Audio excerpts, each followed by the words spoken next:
Muy buenas tardes a todos. Es un gusto muy grande, muy buenas noches para ustedes ya. Es un gusto muy grande estar presentando eh, en una universidad de Perú a la distancia.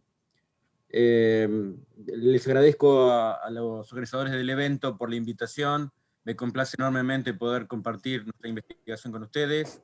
La idea es completar una serie de desarrollo que estamos haciendo aquí en la Universidad de California en Davis y esperando que les guste, responder a las preguntas que ustedes puedan tener al respecto.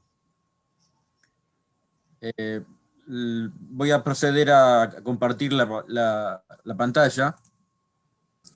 La idea de esta presentación es ver cómo se pueden realizar simulaciones numéricas para problemas que aparecen en ingeniería civil relacionados con los recursos hídricos.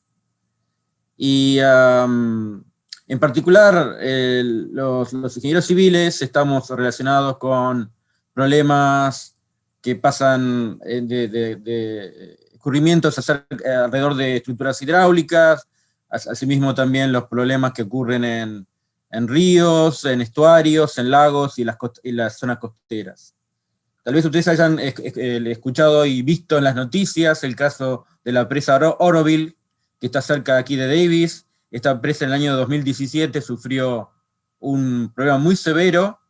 Esta es una vista panorámica de la presa. Este es lo que se llama, espero que ustedes vean mi cursor, ¿lo pueden apreciar?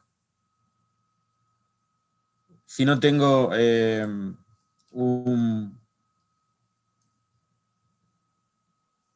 una tableta aquí. Este es el vertedero principal.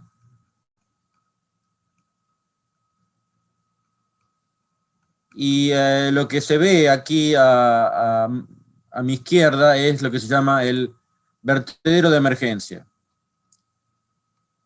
Bueno, ocurrió que en 2017, como decía, este vertedero principal sufrió una rotura y decidieron abrir este vertedero de emergencia. Este vertedero de emergencia, si uno revisa los artículos y los informes de diseño, no se esperaba que funcionase tal vez nunca. Y lo que ocurrió es que lo tuvieron que abrir cuando precisamente se produjo un deterioro muy grande de este vertedero, que es de hormigón. Lo concreto es que el agua empezó a circular por toda esta zona y causó erosiones muy importantes. Y también en la zona de aguas abajo, inmediatamente aguas abajo del vertedero de emergencia. Y lo tuvieron que cerrar porque temían de que se descalzara el vertedero de emergencia y no tuvieron mejor idea, bueno, ninguna salida alternativa realmente, que abrir de nuevo este vertedero principal. Y ustedes observen aquí que se armó una especie de río paralelo, que por supuesto es una catástrofe. Y lo que se realizó después en las reparaciones que demandaron múltiples millones de dólares, hacer un vertedero escalonado aquí que se llama, en el cual ustedes ven las caídas alrededor del vertedero principal, que también se reparó.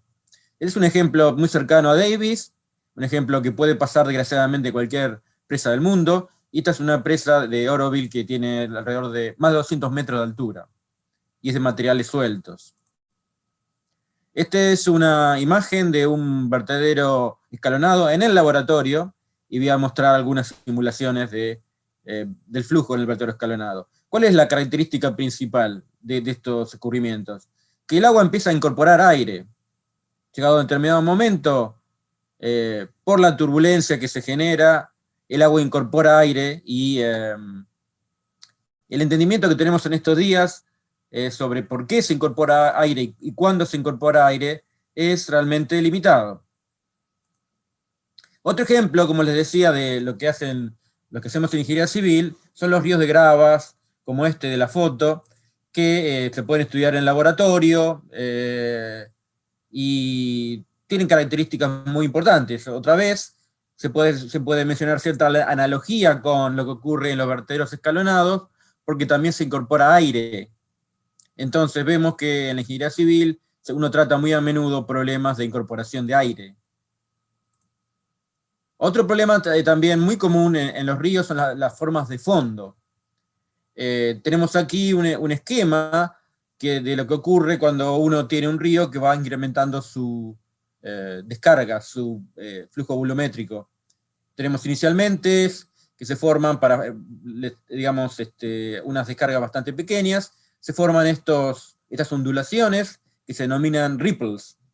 Después uno incrementa la descarga, aparecen dunas que tienen un tamaño mayor que los ripples, y después se pueden superponer dunas con estos ripples, y finalmente tenemos antidunas y otro tipo de formas de fondo. Este es, por ejemplo, un modelo que hay en la Universidad de Louisiana State, que trata de representar lo que ocurre en el delta del río Mississippi. Ustedes saben que el río Mississippi, cuando descarga en el Mar Caribe, tiene un delta en el cual se deposita mucho sedimento, y se han formado estas formas extrañas, geométricas, que son muy interesantes y tienen que estudiarse en laboratorio, con métodos numéricos y demás. Todo un problema y evidentemente la idea aquí es encontrar soluciones para que se pueda inclusive atender a los problemas ecológicos asociados con esto.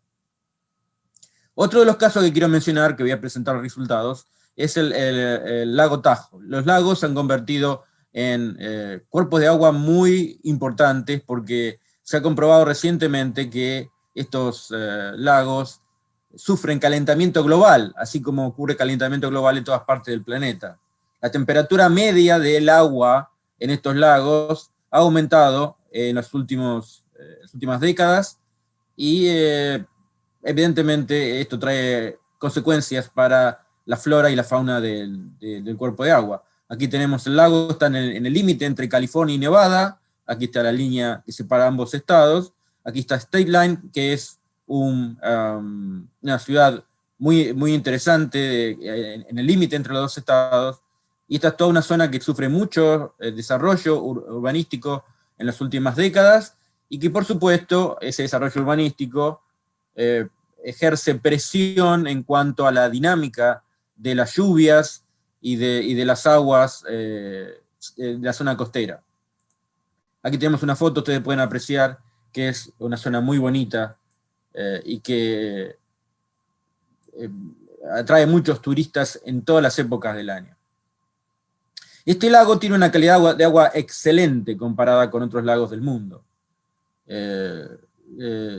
Si ustedes manejan por California, van a ver muchas etiquetas en los autos diciendo mantengan el lago Tajo azul, porque tiene aquí una impronta muy bonita, y ustedes ven aquí la vegetación y todas las montañas cercanas nevadas que motivan que la cuenca de contribución hacia este lago sea bastante reducida, lo cual explica en gran parte por qué es tan limpio. Entonces, la idea de esta presentación, los contenidos de esta presentación, son básicamente dos. Si el tiempo permite, haremos un tercero. Voy a mostrar cómo se resuelve numéricamente algunos de estos flujos que son característicos de ingeniería civil, y en particular de recursos hídricos. Voy a mostrar flujos en agua, y voy a mostrar el caso de los vertederos escalonados. Si el tiempo permite, voy a hacer una incursión en lo que se llama resaltos hidráulicos. Y luego cerraré con una evaluación final y trabajo futuro. Las ecuaciones que tenemos que lidiar en mecánica de fluidos y que se aplican a ríos y a lagos, a cualquier cuerpo de agua, son las ecuaciones de Navier-Stokes, que están compuestas por una conservación de masa y una conservación de cantidad de movimiento. Voy a mostrar solamente pocas ecuaciones aquí, en esta transparencia. La idea aquí es resaltar, más allá de los detalles de esta ecuación, es que tenemos aquí la densidad, la variación en el tiempo.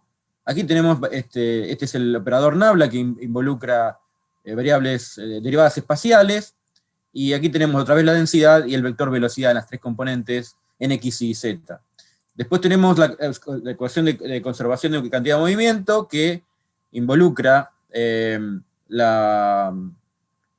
lo que se llama la presión, P, y acá lo que se llama el tensor de tensiones deviatórico. Otra vez la velocidad, otra vez la densidad. Y aquí tenemos la acción de la gravedad, porque estamos sumergidos en el campo gravitatorio, y por supuesto tenemos que considerar esas fuerzas.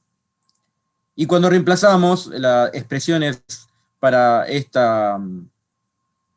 tensor deviatórico, aparece esto aquí, que es una expresión bastante larga, digamos, y esto lo que se llama aquí es la derivada material, que imagino ustedes han escuchado alguna vez. Otra vez, estas son las ecuaciones que voy a mostrar nomás. La idea aquí es que tenemos una ecuación que es muy complicada. Las ecuaciones de Navier-Stokes son de las más complicadas que hay en la física general. ¿Por qué? En primer lugar, porque son no lineales.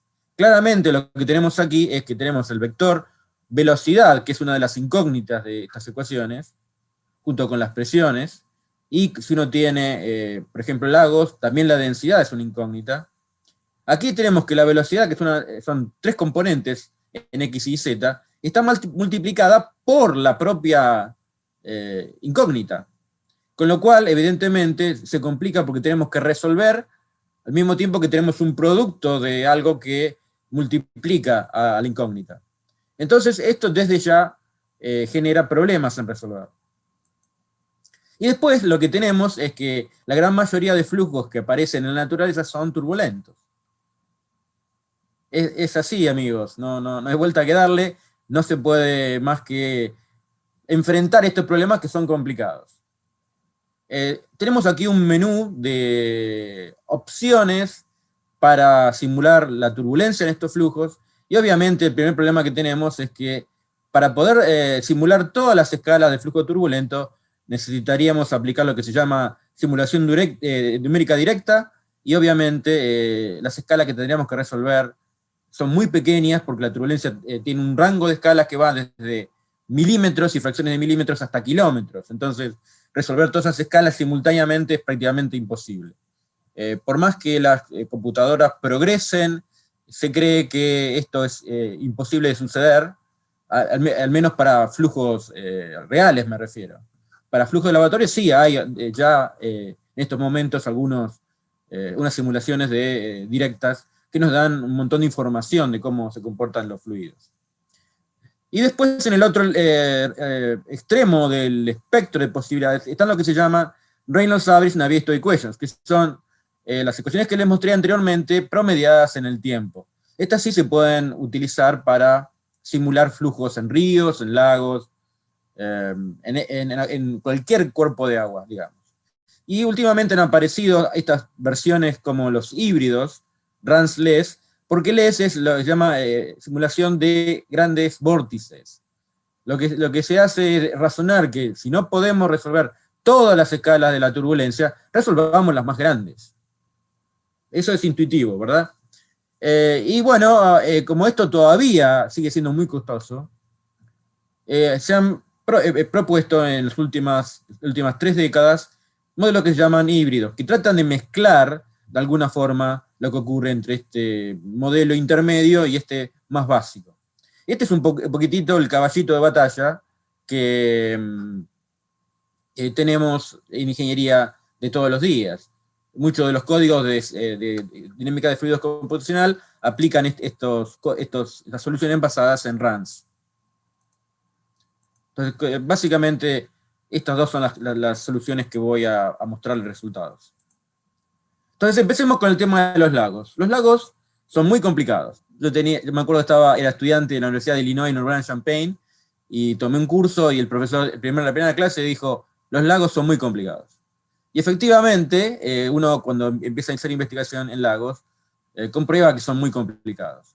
Evidentemente, lo que ocurre aquí es que hay cuestiones que van desde efectos de la cuenca en la calidad de agua y dinámica del lago, hasta problemas de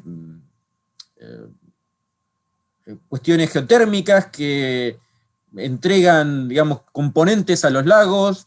Después hay un problema que aparece en todos los lagos del mundo, o la gran mayoría, digamos, que es el problema de estratificación que voy a comentar en un momento, y eso afecta a los peces, afecta los nutrientes que vienen de la cuenca, los vientos promueven grandes movimientos en el lago, los lagos en su mayoría, la mayor parte del tiempo están quietos, digamos, pero cuando hay un viento todo se mueve y todo recobra vida.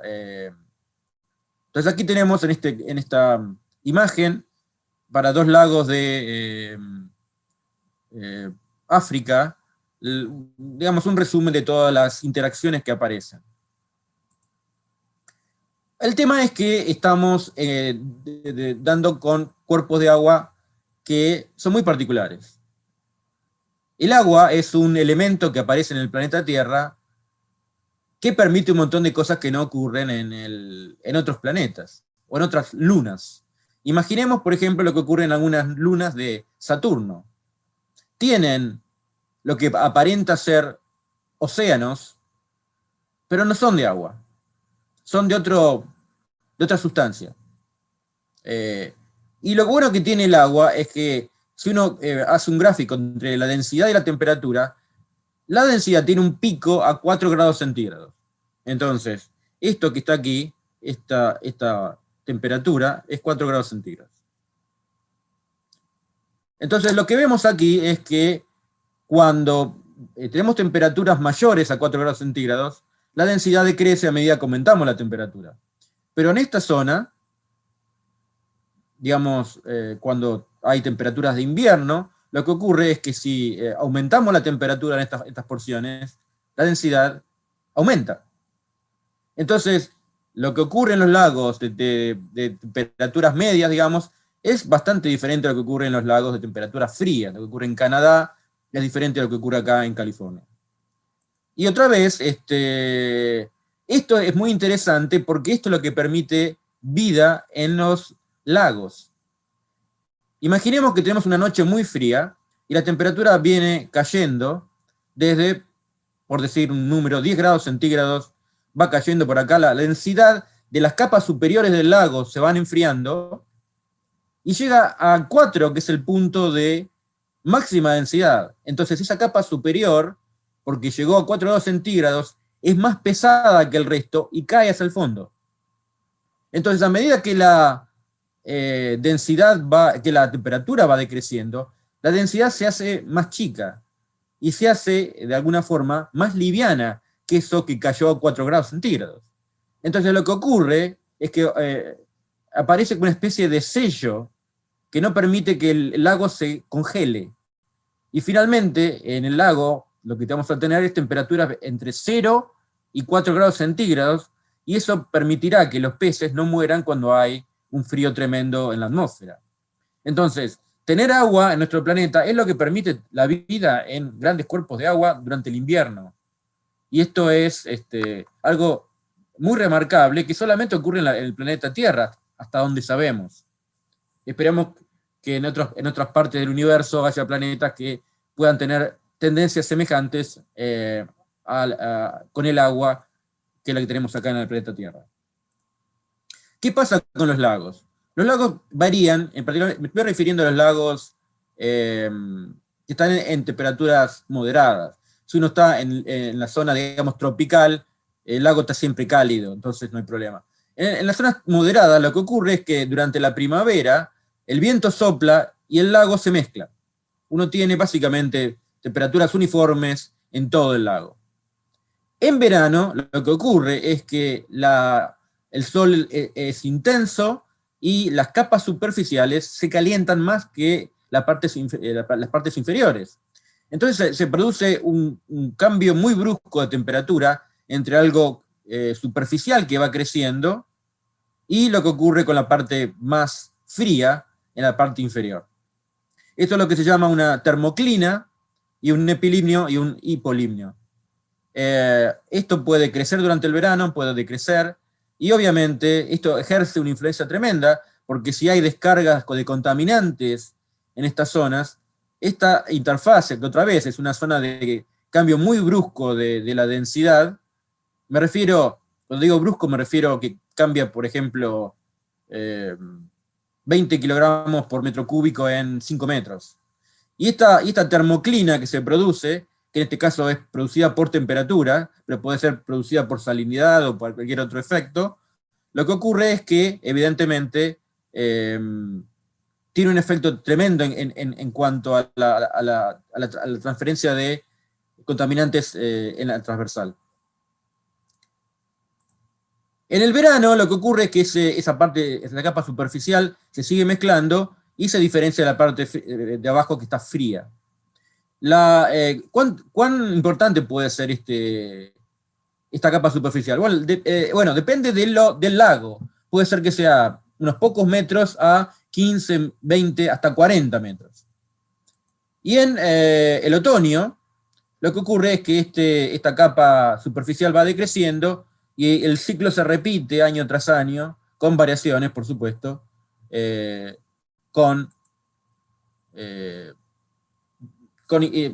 manteniendo, digamos, la dinámica básica de estos fenómenos. Esto es lo que les decía, que en el verano se forma hielo en la parte superficial y se permite que la mayor parte del lago esté a 4 grados centígrados, o inclusive más de 4 grados centígrados, porque es la zona donde las capas de mayor densidad fueron. En la naturaleza lo que pesa más va hacia abajo, ¿verdad? Por eso tenemos el agua, los ríos, debajo de la atmósfera. Entonces, eso es lo que domina los ciclos de los lagos en ubicaciones medias, de latitudes me refiero, tienen como características. Uno de los fenómenos muy interesantes, que lo estamos investigando con mucho detalle, es lo que se llama upwelling, esta palabra en inglés, y es que cuando el viento sopla en un lago, produce una inclinación de la superficie libre. Ustedes lo pueden haber visto por ejemplo, en una situación en algo cercano, que cuando el viento sopla se produce una inclinación de la superficie libre. Por supuesto, esto genera que aquí haya más presión que aquí. Y bueno, esa diferencia de presión motiva que el agua se vuelque hacia el otro lado. Y muy interesantemente, la parte fría del lago sube. Entonces lo que hicimos, otra vez, el lago Tahoe entre Nevada y California, hicimos una campaña de medición muy importante con gente de Stanford, profesores de Stanford, y nos ubicamos en este lugar de la costa, y ubicamos, estas son imágenes, digamos, desde el aire, por decirlo de alguna forma, ubicamos en todos estos puntos sensores. Y aquí están los sensores que ubicamos en todos estos puntos. Aquí está la topografía del lago, esto es una vista lateral, si uno quiere. El lago tiene en el medio una profundidad de 500 metros, con lo cual es realmente profundo, pero tiene en la zona costera profundidades de 50 a 150 metros. Entonces, para tratar de ver si estos fenómenos pueden ser representados y entendidos básicamente, lo que hicimos fue, en primer lugar, ir al lago y medir. Porque una cosa lo que tienen los modelos es que hay que validarlos, hay que demostrar que representan la realidad.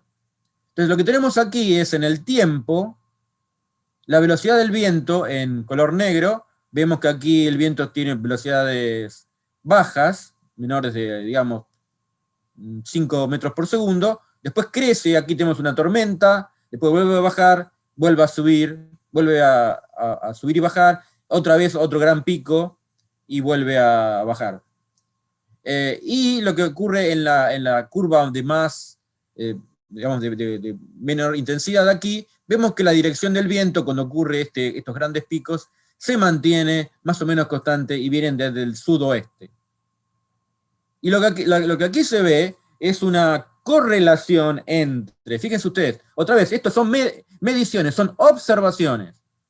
Fíjense ustedes que aquí hay una coincidencia entre estos momentos de intensidad del viento y temperaturas en la superficie que bajan. Entonces esto es lo que se llama Buelling, porque la temperatura del agua fría de las capas inferiores del lago suben a la superficie. Otra vez esto es temperatura en la superficie.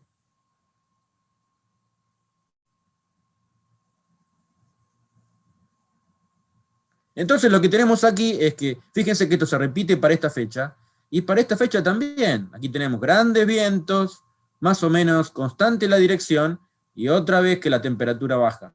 Esto es lo que llamamos upwelling, y esto es lo que queremos entender y demostrar numéricamente. Entonces tenemos un viento que está soplando, digamos, desde esta dirección, y tenemos un frente que tiene una ubicación más o menos en esta zona. Por favor, si tienen alguna pregunta hasta acá, díganme y con gusto la vamos a clarificar. Entonces este es el frente, y la idea es ver si el frente puede ser representado con simulaciones numéricas. Entonces, lo que hicimos acá fue aplicar lo que se llama una simulación tipo RANS, como les mostré inicialmente, y esas simulaciones nos permiten obtener las velocidades y las temperaturas en todo el lago. En particular, lo que voy a mostrarles es una imagen desde digamos, el aire, viendo el lago, y voy a mostrarles videos que muestran en una imagen de la izquierda lo que se llaman líneas de corriente que indican, digamos, las tangentes al vector velocidad, y en la derecha voy a mostrar las temperaturas en la superficie. Otra vez, en la izquierda, voy a mostrarles, esto tal vez lo pueda dejar de lado, voy a mostrarles las líneas de corriente, y aquí voy a mostrarles temperaturas. Entonces veamos el video. Fíjense que al comienzo de los tiempos tenemos que aquí en la derecha hay temperaturas del orden de los, digamos, 13 grados, por decir algo. Entre 12 y 13 grados. Entonces, a medida que avanza el tiempo, esta simulación corresponde a los momentos en que empezó el análisis de campaña. En estos momentos, fíjense que ustedes aquí empiezan a observarse algunas temperaturas que están en el orden de 9. Y es lo que yo les decía hace un rato. Lo que ocurre es que, básicamente, en un momento dado empieza a aparecer las aguas frías de abajo.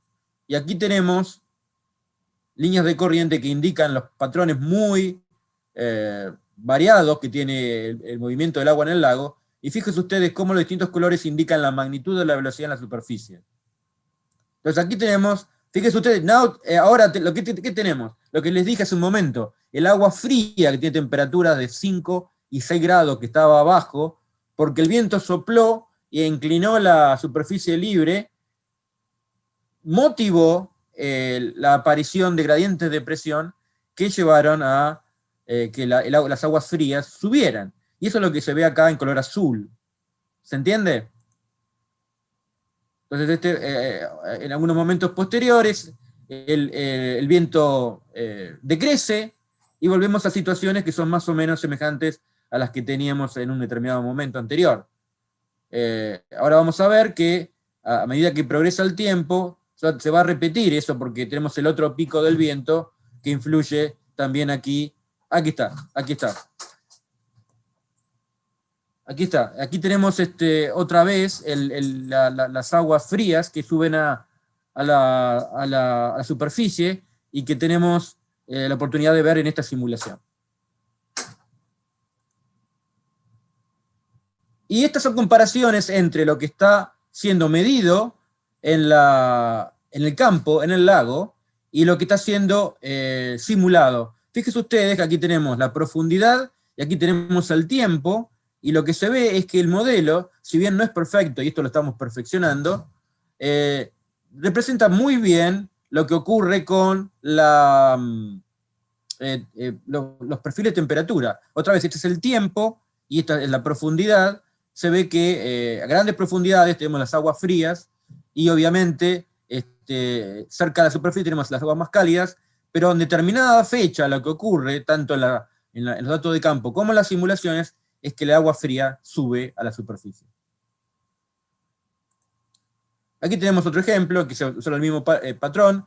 Hay un acuerdo muy bueno entre lo que se observó y lo que se modeló, y se ve que hay definitivamente una complejidad tremenda del lago, y de todos modos el modelo la está capturando. El otro ejemplo que quería presentarles a ustedes es los de los vertederos escalonados.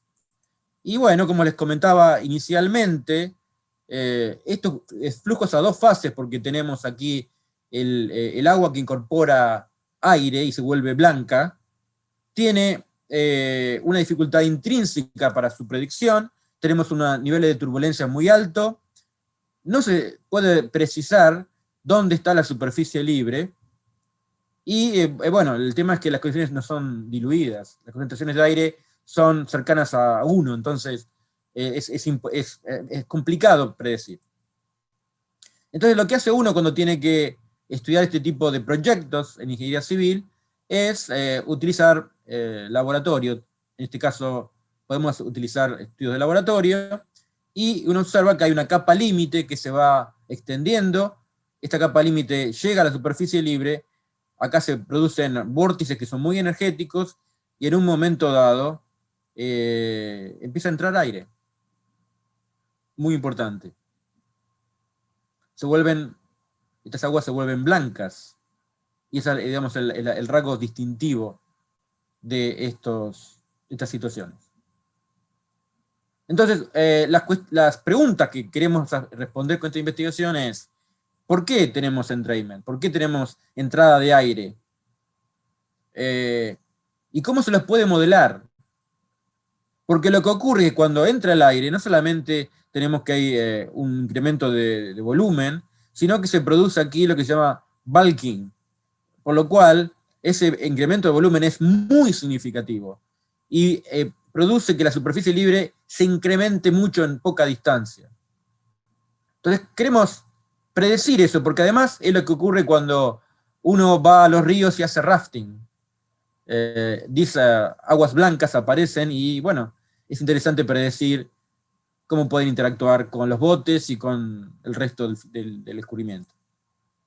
Entonces aquí les muestro simulaciones numéricas que hemos publicado hace 9 años. Estas son simulaciones también del tipo RANS, hicimos con un código comercial llamado Flow3D. Hemos hecho aquí un enfoque del tipo multibloque.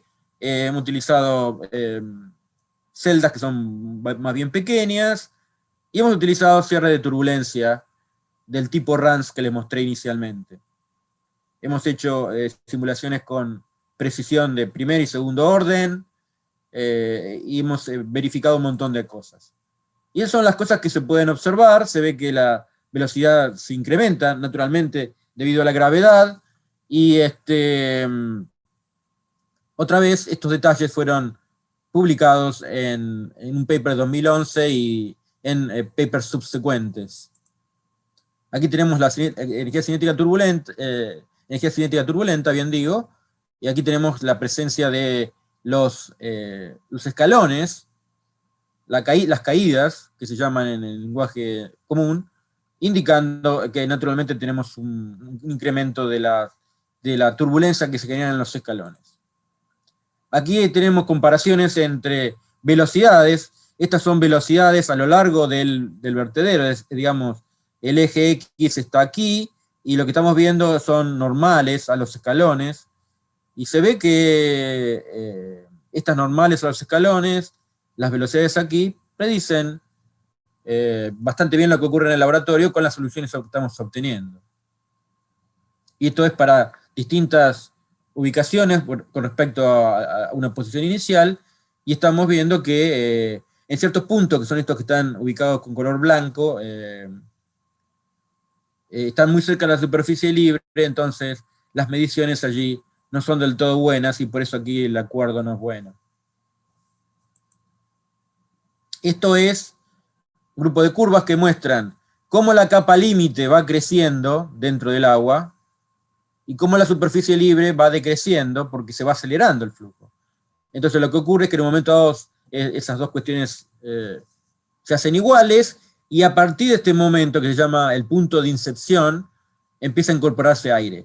Para este entonces, las intensidades de los vórtices que ocurren son muy importantes. Entonces lo que hicimos también en otro paper que publicamos en el 2016, utilizamos otro código, utilizamos OpenFOAM.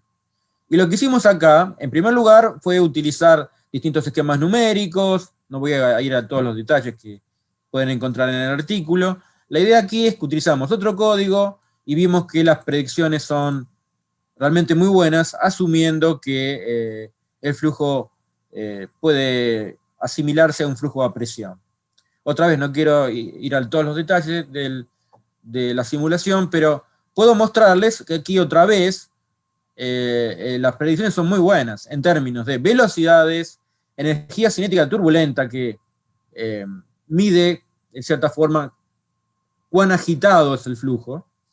Y aquí lo que tenemos también es, esto para otra posición de los escalones, tenemos que la velocidad hace esta distribución, y el acuerdo es muy bueno. Obviamente hay algunas discrepancias, ustedes pueden ver estos puntos, pero básicamente la predicción es muy buena.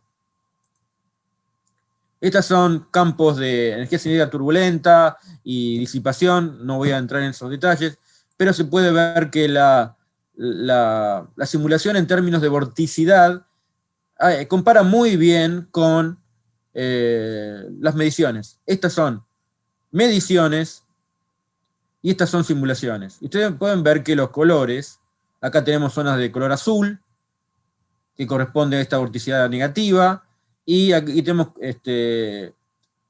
zonas de color rojo, que corresponde a vorticidad positiva. ¿Qué es la vorticidad?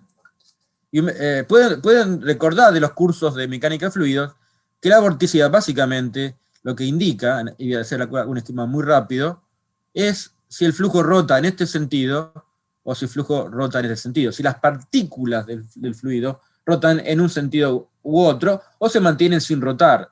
Cuando no rotan se dice que el flujo es irrotacional. ¿Recuerdan? Entonces, lo que estamos viendo acá es que por la presencia de la pared, lo que ocurre es que aquí tenemos vorticidad de este tipo. Y aquí lo que ocurre es que tenemos vorticidad opuesta.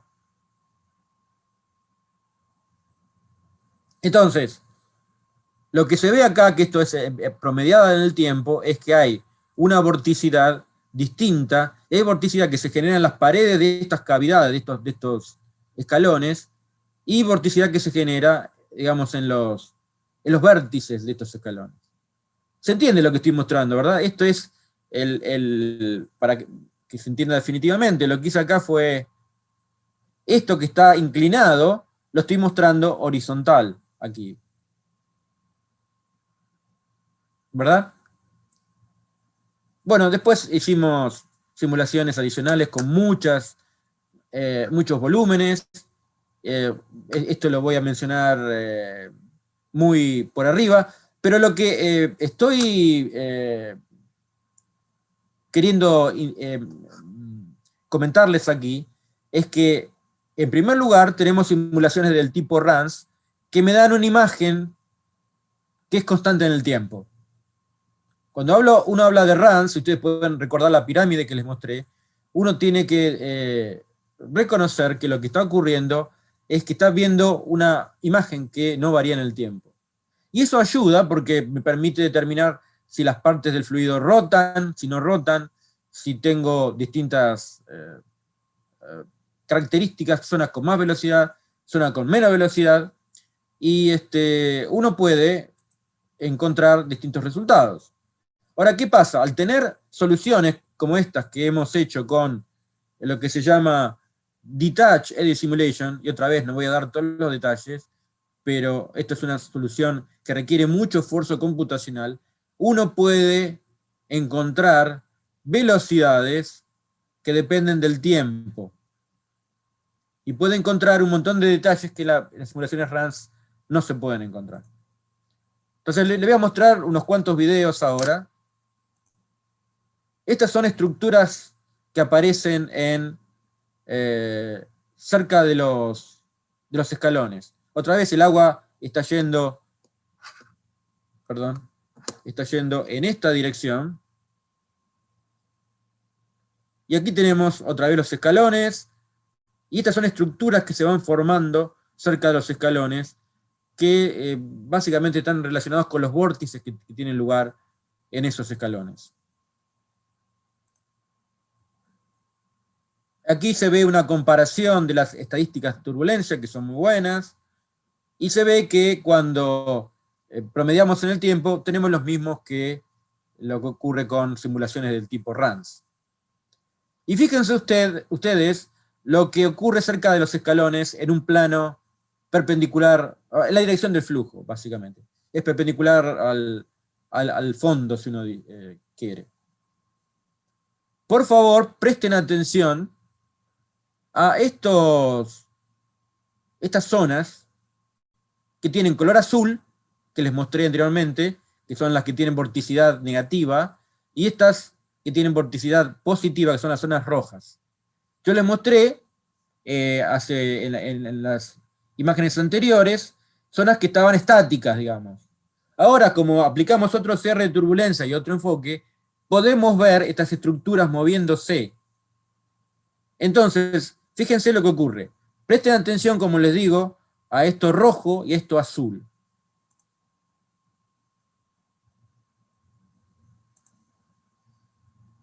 ¿Vieron que aquí se forman vórtices de zona roja, digamos, que son desprendidos de estas cavidades? ¿Se ve que hay desprendimiento de zonas rojas aquí que se van moviendo en el resto del flujo? Y esas zonas pueden llegar, esas regiones de color rojo, pueden llegar a la superficie libre y deformar la superficie libre, permitiendo que se incorpore aire. Entonces, eso es lo que ocurre. Entonces, estas simulaciones, ¿qué nos permiten? Nos permiten explicar, por primera vez en nuestra opinión, por qué se deforma la superficie. La superficie se deforma porque tenemos estas zonas que están rotando, que salen de las cavidades, son transportadas en el escurrimiento y llegan a la superficie libre. Esto es lo que está ocurriendo. Y bueno, aquí se ve, por ejemplo, esto es la zona promediada en el tiempo, que es muy coincidente con lo que habíamos obtenido anteriormente con las simulaciones RANS. Y aquí lo que se ve con estas nuevas simulaciones, que son variables en el tiempo, ustedes pueden ver que hay una especie de zona azul que se rompe y le permite a estas zonas rojas moverse en el flujo. Esta es otra vista viendo desde arriba. Fíjense ustedes. Aquí se ve que viendo desde arriba el vertedero, aquí tenemos los vértices de los escalones. Fíjense ustedes que lo que ocurre acá es que aparece que hay un zigzagueo. Si hiciéramos simulaciones RANS, esto no se ve, o se ve en forma limitada. Aquí se ve que hay un zigzagueo, a pesar de que el escalón en la división transversal es constante, no tiene variaciones. Acá parecería que hay un zigzagueo que hace que el agua vaya en un sentido en un momento y en el otro sentido en el otro, y que rote con distintos sentidos. Esto es muy interesante, que otra vez no se había reportado con este detalle anteriormente. Y esto, acá estamos viendo desde el frente, y lo que estamos viendo es el agua yendo hacia nosotros, y se ven otra vez un montón de estructuras, de muchos vórtices de turbulencia que varían en el tiempo, con escalas de tiempo de microsegundos. Otra vez, este nivel de detalle, les mostré el lago Tajo inicialmente muy grande, dimensiones de kilómetros. Acá tenemos dimensiones muy chicas de metros, pocos metros o pocos centímetros, y estamos viendo que aquí hay unas estructuras que son realmente fascinantes.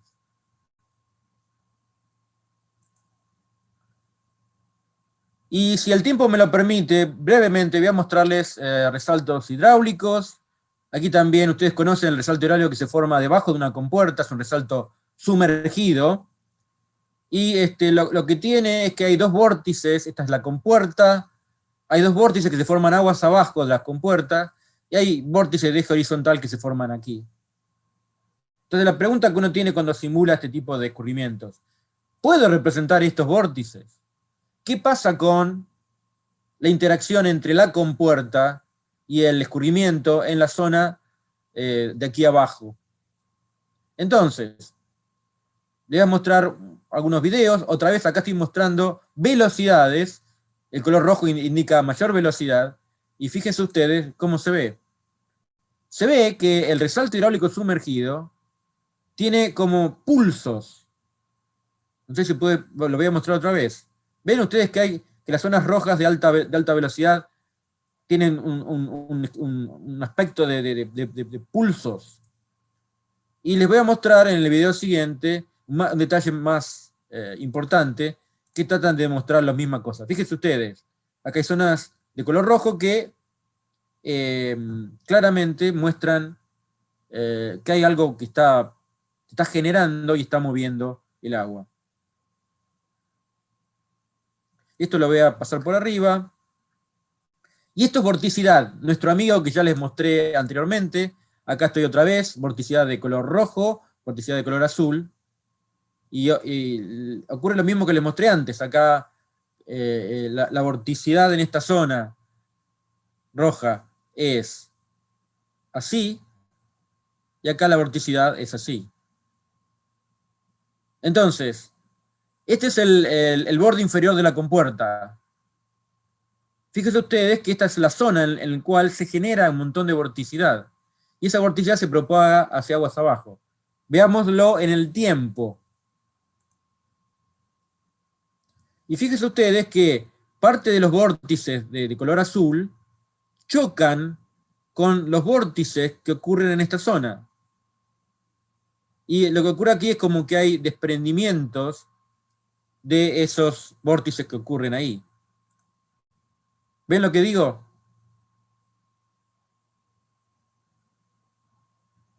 Bueno, este tipo de análisis, este tipo de resultados, no se podría entender si no hubiera simulaciones de esta naturaleza, que tenemos la posibilidad de simular variaciones en el tiempo, o de variables como presiones, velocidades, vorticidad, temperatura, etcétera, etcétera.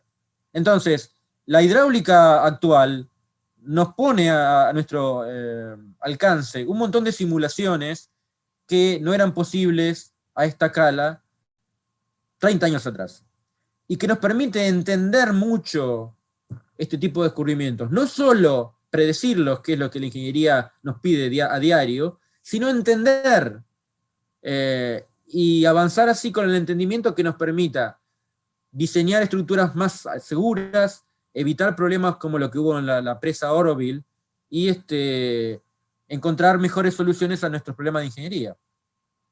Entonces, con esta imagen lo que quiero hacer es cerrar con un par de comentarios, básicamente redondear los que les dije hace un momento. Tenemos, por suerte, un montón de herramientas disponibles en estos momentos. Estos modelos, aunque se ven muy eficaces en ayudarnos a entender y a permitirnos predecir, tienen que ser contrastados todo el tiempo con experimentos. Como les mostré en el lago Tajo, estos resultados que les mostré son recién salidos del horno, como se dice comúnmente. Tienen que ser, en ese caso, obviamente, con datos de campo. Es muy difícil validar con datos de laboratorio de un lago tan grande. Es muy difícil representarlo en un modelo físico en laboratorio. Entonces, uno no tiene otra alternativa que ir y medir en el campo. Eso obviamente demanda muchos recursos, cientos de miles de dólares, pero bueno, no hay otra salida. Estos modelos son muy útiles y nos permiten simular desde, digamos, componentes de velocidad hasta temperaturas, contaminantes, etc. Estos modelos de menor escala, como les mostré, el vertedero escalonado y el resalto hidráulico, nos han permitido en las últimas en la última década, yo diría, avanzar tremendamente con el entendimiento. Y obviamente también tienen que ser validados. Datos de laboratorio tienen que ser usados para validar los modelos. Y hay en los últimos años una simbiosis en el sentido que se utilizan estas dos herramientas para entender más. Y de hecho, nos falta mucho entender en cómo simular estos flujos turbulentos, y al mismo tiempo nos falta mejores técnicas de laboratorio, que las hay y son excelentes en este momento, pero queremos más todavía para poder no solo validar los modelos, sino contribuir entre los dos a entender estos flujos que son muy complicados y que la mayor parte del tiempo son a dos fases, y que realmente nos permitiría desarrollar una mejor ingeniería de todos los días. Entonces, con estas palabras, les agradezco infinitamente por su atención y quedo a su disposición para cualquier pregunta que puedan formular.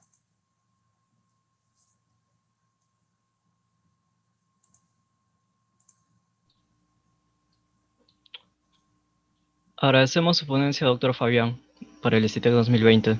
Le comentaré algunas preguntas del Sí, público. aquí estoy leyendo algunas en el chat.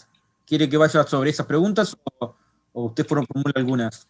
Sí, le leo esas preguntas, doctor. Muy bien. ¿Qué ancho aproximadamente de termoclinas encontró al estudiar el lago que indica? ¿Sería una interesante información para compararlas con las peruanas? Perfecto. Les muestro, otra vez comparto la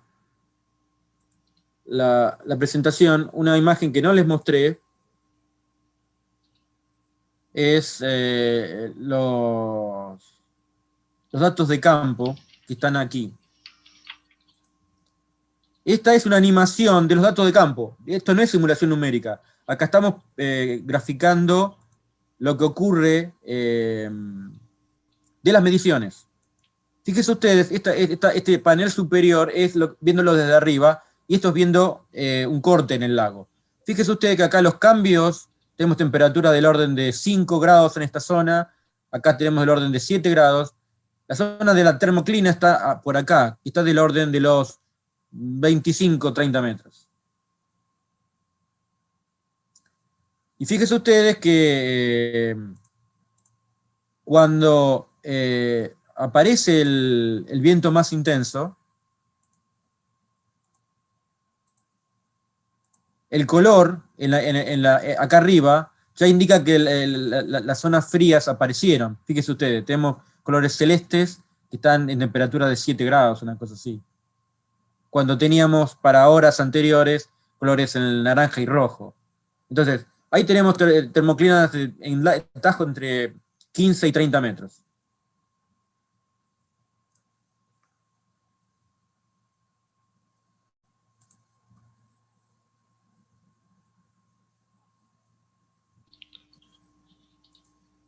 Gracias, doctor.